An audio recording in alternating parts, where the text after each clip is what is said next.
Hi everyone, it's Krista from Hilltop in the Valley blog and YouTube channel. And today I'm going to be grinding some flour, and I thought that I would turn the camera on and just let you guys see how I go about doing this.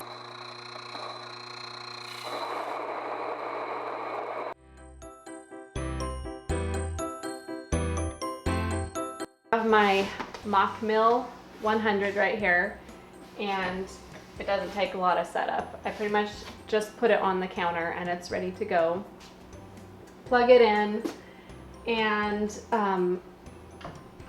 always have to have the bowl ready. This is my Einkorn that we sprouted. If you watched that video, then you remember that after I sprouted it, I dehydrated it to make sure that it was all dry and there wasn't any moisture left in it.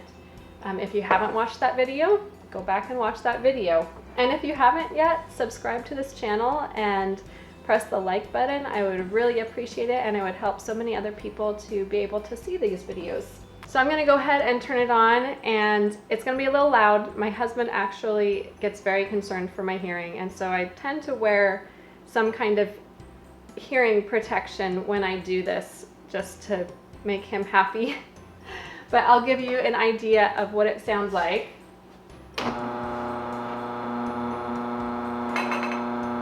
So I can still talk over it when it's like this. Right now it is on a really coarse grind. So if I were to put these into it right now, it would grind them really coarse. And I want to have a fine flour that I can use for baking. So I'm going to go ahead and bring it down from the 10 level that it's at right now to a 1 level, which will be a lot more fine.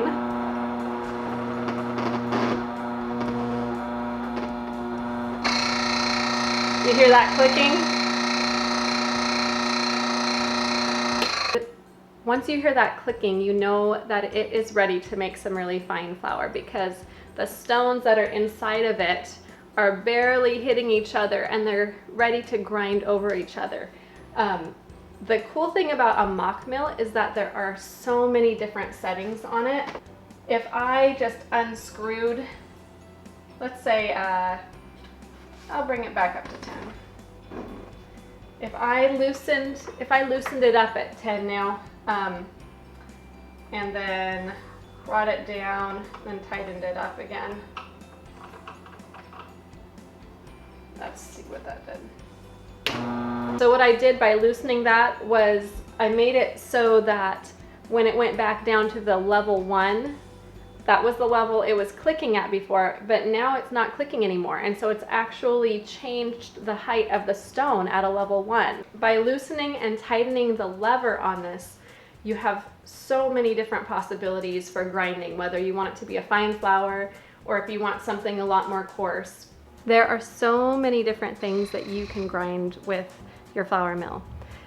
With the Mockmill 100, I can grind things like buckwheat, I can do chia seeds, I could do rosemary that was dried, oats, spelt, chickpeas, kidney beans, lentils, corn, quinoa, fennel seeds, allspice, cloves, cinnamon sticks. There are so many things that you can grind that we just don't think about because we're so used to having things ready and available for us that way. If I'm all done grinding my flour and I'm ready to put it away, before doing that, I need to make sure that I clean out the grinder. I don't know that everybody does this, but it has definitely helped us to not have an accumulation of flour in the stone. And so what I do is I lift it up by the lever from that small fine grind, and I move it back all the way to 10 so that it has a very coarse grind. And I will usually switch out my bowl and let it just run for, I don't know, a good 20 seconds or so, and get out a bunch of the coarsely ground flour. And what this does is it cleans up the stone, so it helps to pick up any other flour that's on the stone and puts that out with it. I use the coarsely ground flour in recipes like my corn dogs. I will also sometimes put it in muffins, or in some waffles. Now, if I were to keep going without cleaning out the grinder and the flour were to fill up in between those stones, if that happens, you do need to take the grinder apart. And the way you do that is by loosening the lever up all the way, and then in the back area, you'll put your fingers around the two tabs, press them in so that you can lift up and get into the two stones that are inside of your grinder.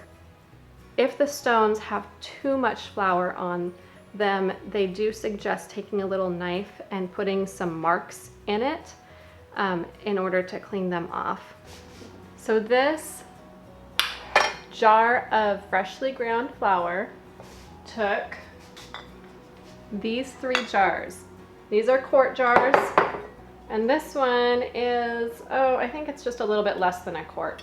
So the flour here will settle down a little bit after it cools off. The action of being ground through the Mockmill will actually put little air pockets in it. It just creates so much heat, and there's going to be air throughout this flour so that when it cools, it'll be, I don't know, maybe about that high. It won't be as full as it is now, but I still have quite a bit of flour for the rest of the week. I don't recommend using flour that's freshly ground if you're going to be making baked goods, because the measurements will be different. Because of the warmth and those little air pockets throughout it, it will make a need for more flour in the recipe.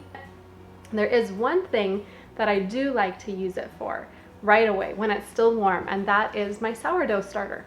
If I add in this freshly ground flour to it, it starts activating quickly, and that is a great way to make my bread and to keep my sourdough starter going. Thank you guys for joining. Once again, if you haven't, subscribe to the channel, hit that like button. Next time we will be able to do a little bit of baking with this flour, and I will see you guys soon.